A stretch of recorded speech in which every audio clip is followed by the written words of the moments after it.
மறக்காம சர்ப்ரைஸ் பண்ணுங்க.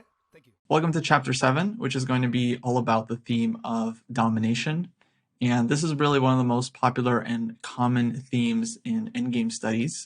In fact, there was a whole book written on this theme, a very famous book of studies called Domination in 2545 Endgame Studies by Genrik Kasparian, a really well-known composer. And this theme, I think, is especially popular because it often features pieces of lesser value knights, pawns, bishops, and rooks dominating pieces of higher value. Now, when we say domination in the endgame, usually what it means is taking squares away from the enemy pieces and effectively trapping them, either winning the piece outright or rendering the piece useless. It's a really, really important theme, often tied with Zugzwang because the piece is left without any good squares. And one that's very, very important to understand, not just as you're solving endgame studies, but as you're playing the endgame, and I would say chess in general. So I've collected, as usual, a number of puzzles for this chapter on this theme, and they start off on the simpler side and slowly get more and more challenging. And here I just want to kind of demonstrate a couple of ideas that you might find throughout the chapter, starting with this study from Henri Rank, another one of my favorite composers, where it seems like white is up 2 pawns at the start. This is white to play and win, but it's hard to see how white is going to be holding on to the pawn on c7, because if white plays knight to e6 here, defending the pawn, black is just going to play bishop to e5, followed by bishop takes c7. And if we trade minor pieces on c7, we're just going to be left with this one a-pawn. That's going to be a very simple theoretical draw. So let me put that on the board. Knight e6, bishop e5, and white can make some move like king to b3. Black will just take this pawn, and if we trade pieces, black's king is well in time to defend against the a-pawn.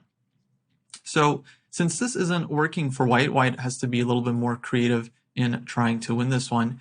And surprisingly, white can actually go after black's dark squared bishop here, which is quite surprising at first because it is a completely open board. But as it turns out, after the move knight to f7, black's bishop has to be very careful as to where it goes. So for example, if the bishop just shuffles to g7, well, here white has a surprising resource. Knight d6 check. The king is under attack. If the king moves, then c8 equals queen. White gets to promote. Black is forced to take the pawn on c7, and now white gets knight e8 check, winning the bishop. So, okay, g7 was kind of an unlucky square. Let's put the bishop somewhere else. Let's say bishop to f6.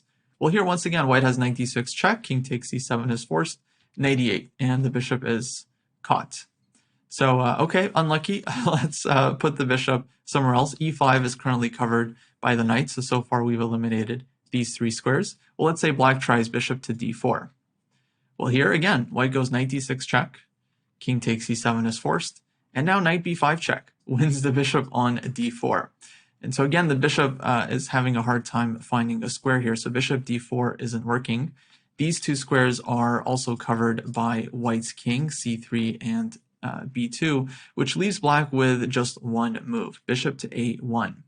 Now here the bishop is really much too far away for the knight to be able to attack it, but white does have another piece in the position, and that is the king. And after the move king to b1, once again, black's bishop is left with only one safe square, that is bishop to c3, but this square isn't actually safe. After bishop to c3, once again, white has knight d6 check, king takes c7, knight b5 check, and picking up the bishop. And so just like that, it turns out that the bishop is actually trapped in this position. All these squares are covered, and if the bishop runs to any of the squares, the knight has knight d6 check, followed by winning the bishop. And just like that, white is winning the endgame. Black can take the pawn on c7, but white is going to play king takes a1, and with an extra knight, of course, white can win with the a-pawn here. So a really, really beautiful and elegant puzzle. And there are many composed with this theme and with a similar concept where the knight is kind of dominating the bishop, especially on a totally open board. And it's something that's very, very surprising once you see it at first. It's almost like hard to believe. But the geometry of the chessboard is a very, I think, special thing. And so domination is really a nice concept to kind of highlight it. Our next example here is puzzle number 1 from the chapter, and this is white to play and win. This is a study from Selesnya from 1922.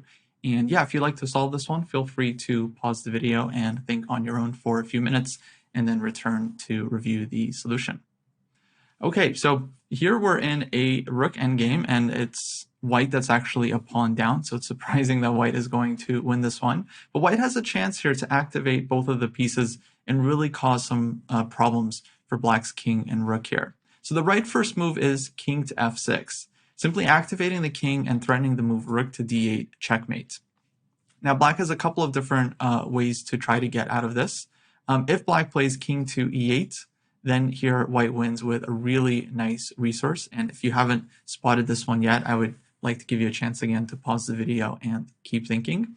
But here white wins with the move king to g7, hitting black's rook in the corner here. Black can defend the rook with rook to f8, but after rook to e5 check, the king is forced to part ways with the rook and white is winning.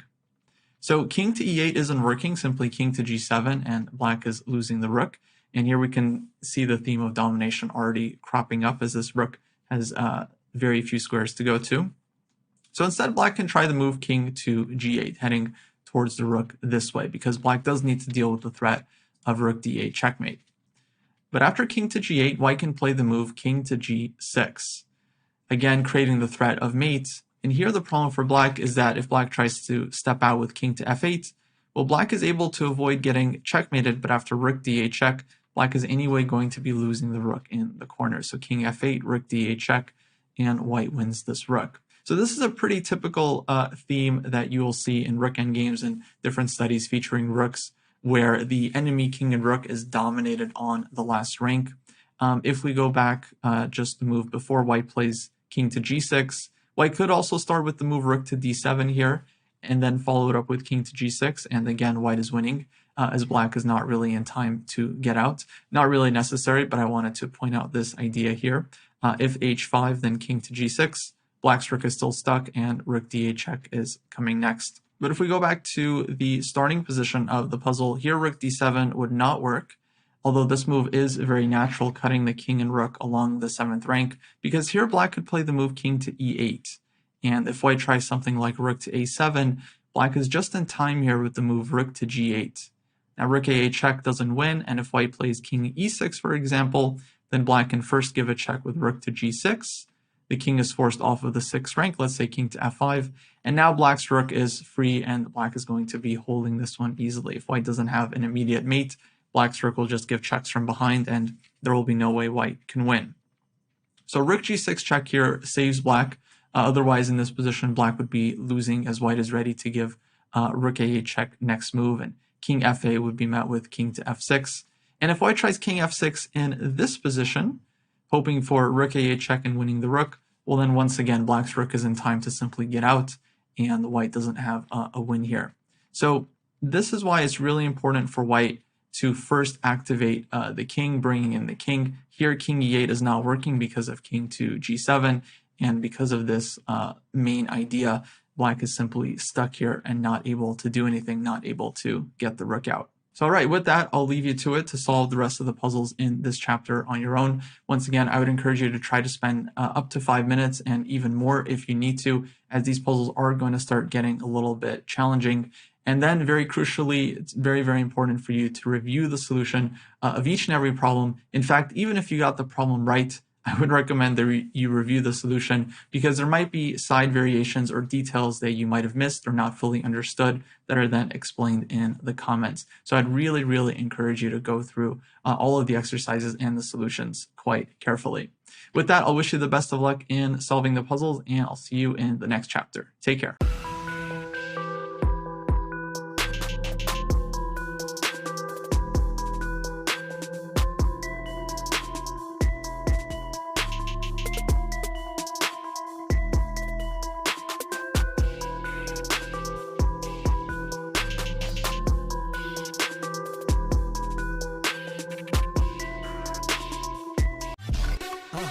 மறக்காம surprise பண்ணுங்க. Thank you.